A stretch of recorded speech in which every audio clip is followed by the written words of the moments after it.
You are welcome to HN What's Your Say? The #1 listening show where we discuss real issues with real people like you.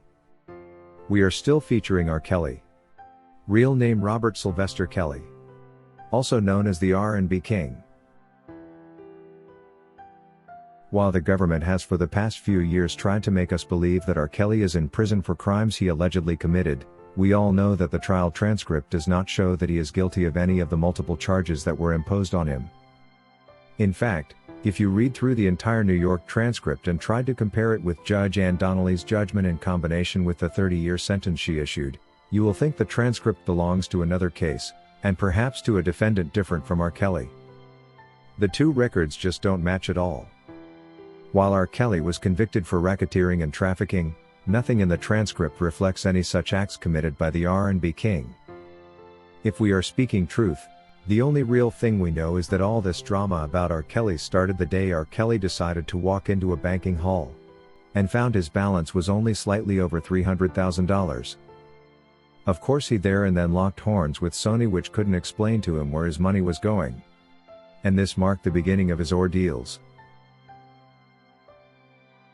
While Sony was illegally taking out his money with no real explanation why, the women who he lived with and called his girlfriends were also simply scheming their way into his pockets.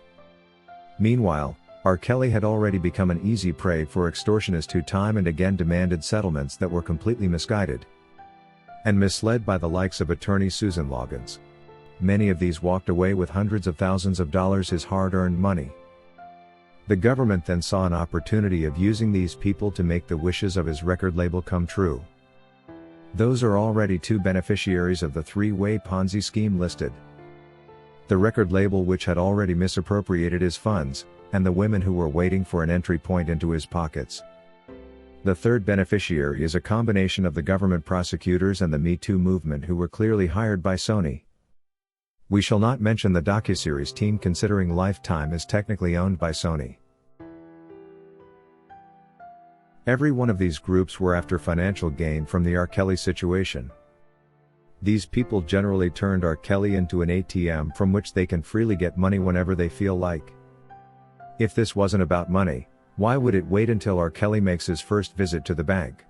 What Sony is saying to R. Kelly is, we have the right to use your money how we please, and if you don't like the idea, we will use your own money to shut you up. These guys are taking R. Kelly's money from three corners and they are locking him up so he can't say a thing about it. As if the schemes we have described were not enough, Azriel couldn't help but steal whatever cash he was left with at the Trump Towers moments before she turned government witness to help lock him up. This is daytime robbery, for God's sake. If you notice the pattern, whoever stole from him left him. The two women he was still living with are those that hadn't yet made their swipe for the killing, and once Azriel got her hands on the money that was hidden behind the couch, she was gone in a flash. Why the US justice system would encourage this kind of theft and help in the process of ruining the life of a citizen for such selfish reasons, it's hard to imagine. In a recent interview by Choke No Joke with Arthur, one of the guys on the R. Kelly appeal panel show did mention the three-way Ponzi scheme. It's a good feeling to learn that there are indeed some people who have noticed this pattern and are willing to talk about it and let the world know what a mess this case against R. Kelly has become. Take a look. But when it comes to them sisters that's of age, and that conspiracy to take that man money, that's not right. And that part they need to get with too. That's all I really wanted to say on it, man. But I understand your point now. Native, take it off. Oh, Naive, my bad. Yo, what's up, y'all? So I'm gonna piggyback just off what, my guy just said, about KK.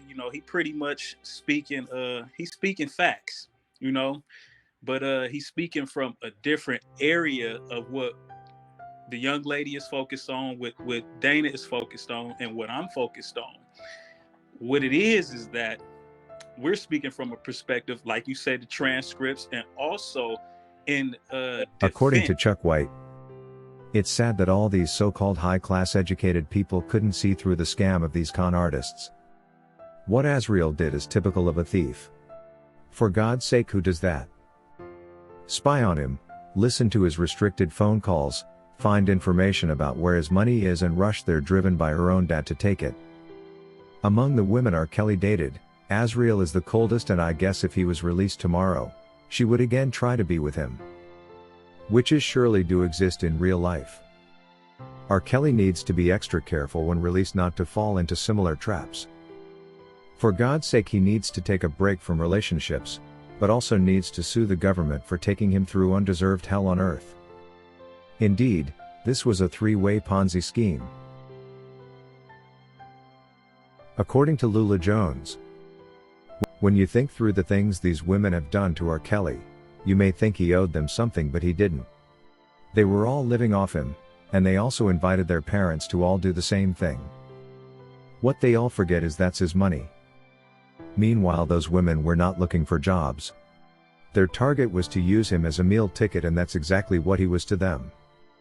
It's a shame what these people did to R. Kelly, but again it's an even bigger shame to see that the government and the US court system together with the Bureau of Prisons all helped to make this possible.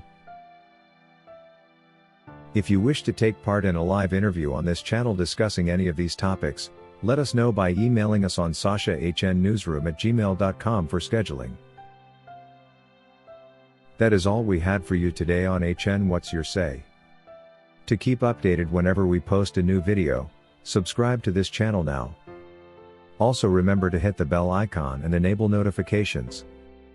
And feel free to share your opinions with us in the comment section below, and let us know if you would like us to publish your views in our next release. We value all our subscribers' opinions.